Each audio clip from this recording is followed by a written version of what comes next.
Hello, everyone. This is your host, Denise Scattergood.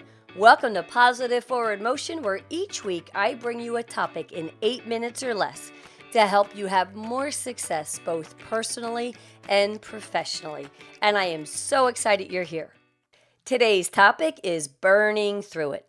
Let me get right to it. You know that thing that is weighing heavy on your mind, or that thing you pretend is not there, that thing that creeps up out of nowhere reminding you that you have to get it done or you need to face it. That's the thing I'm talking about in today's topic.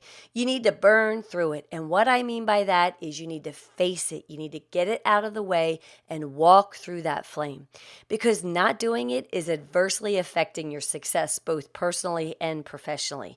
And you know my goal each week is to bring you a positive forward motion topic and steps to help you have more success and happiness both personally and professionally.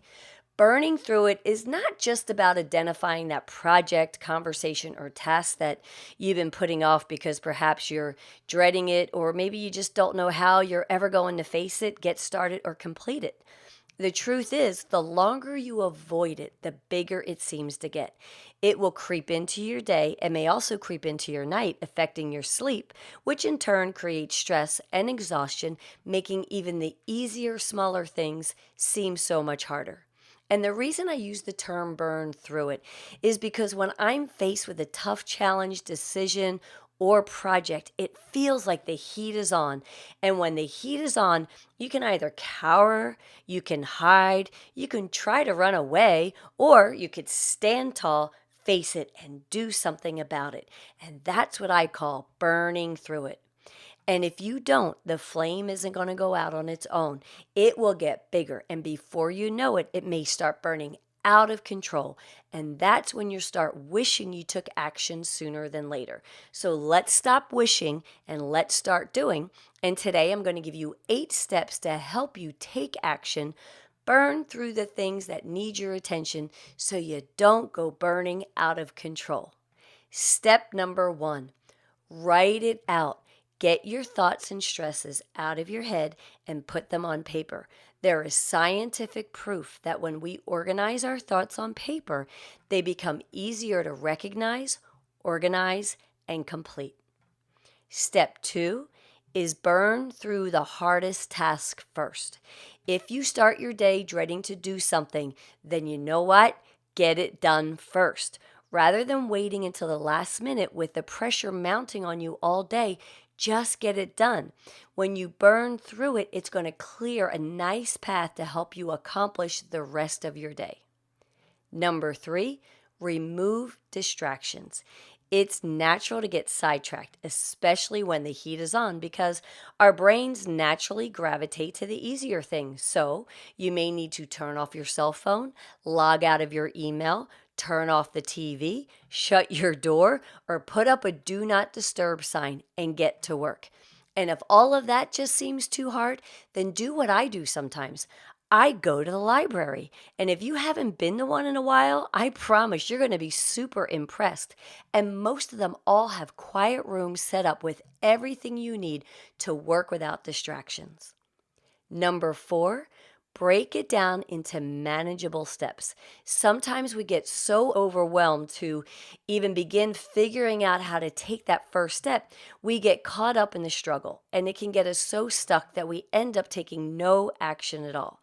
Breaking it down into smaller steps will help you take that positive forward motion step in the right direction, no matter how small that step is at the time.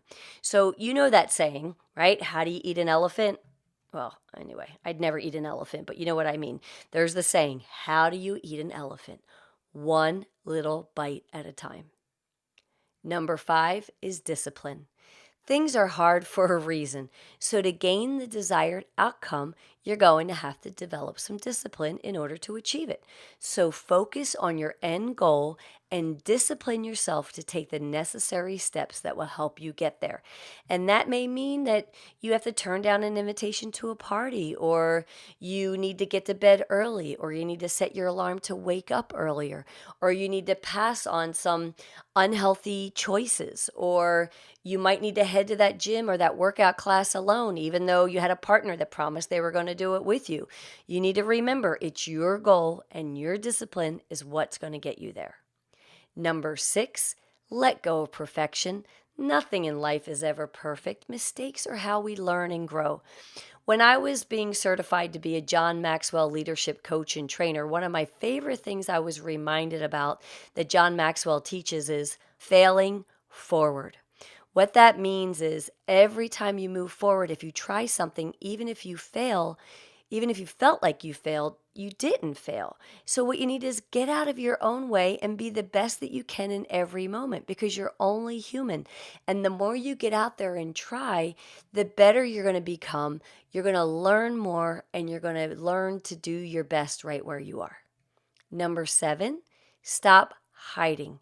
If you have a conversation that you know you must have, let's say it's with a client, a partner, a friend, or a coworker, hiding will only make it worse. You need to stand up and face that flame. You need to hit it straight on. Stand tall, have confidence and conviction. Of course, you want to keep your cool. You want to be articulate and have a good conversation. But when you do, you're going to be so happy that you did, I promise. And number 8 is let it go. Are you feeling overwhelmed because you're putting off an important task? Or are you feeling overwhelmed because you're hanging on to anger, resentment, and regrets? Years ago, while I was attending a coaching seminar, we did a really cool activity. We stood around a fire pit. We wrote out something that was weighing heavy like resentment, regret, or anger on an index card. And then we threw that card into the flame and watched it turn to ash. We released it from ourselves and we gave it up into the universe and we let it go. So I want you to remember a time in your life when things seemed really hard, when you were facing that huge flame. You know what? You made it. And you're here today listening to this message, and the best of you is yet to come. When you face life head on, walk through those flames, you're going to be amazed and you're going to learn how smart, strong, and capable you really are. So I want you to stand tall, take a step in the right direction, and remember, no matter how small your step is, as long as you take it and you keep moving forward, that's what I call positive forward motion. Thank you so much for listening in. If you would like your very own copy of today's 8 steps, just hop on over to denisescattergood.com and you'll find the download link for a PDF right under this episode. Or if you want, you can connect with me direct. Just email me, denise@denisescattergood.com. And please remember to share, rate, and review. And as always, keep up the positive forward motion.